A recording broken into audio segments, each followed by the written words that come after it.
ഇല്ല, പോയതൊന്നും തിരിച്ചു പിടിക്കാൻ പറ്റുമെന്ന് തോന്നുന്നില്ല. ഞാനൊരുത്തൻ മൂലം എത്ര ജീവിതങ്ങളാണ് പാളിപ്പോയത്. ഇങ്ങനെയൊക്കെ സംഭവിച്ചത് നിന്റെ കുറ്റം കൊണ്ടല്ലോ. പിന്നെ ആരുടെയാണ് കുറ്റം? ജോസിനെ കൊന്നത് കുറ്റമല്ലേ?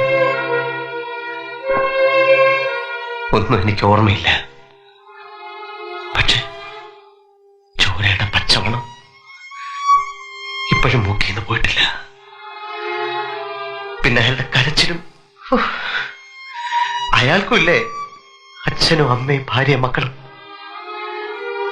ചില രാത്രിയിലെ സ്വപ്നത്തിൽ കാണായല്ലേ എന്റെ മുഖത്ത് കൈ ചൂണ്ടി പറയും, എന്റെ കുടുംബം തകർത്തു, എന്റെ കുട്ടികളെ അനാഥരാക്കി. ശരിയല്ലേ? എന്തൊക്കെ തകർത്തട, ആരെയൊക്കെ തകർത്തു, ഇത്ര കുടുംബം.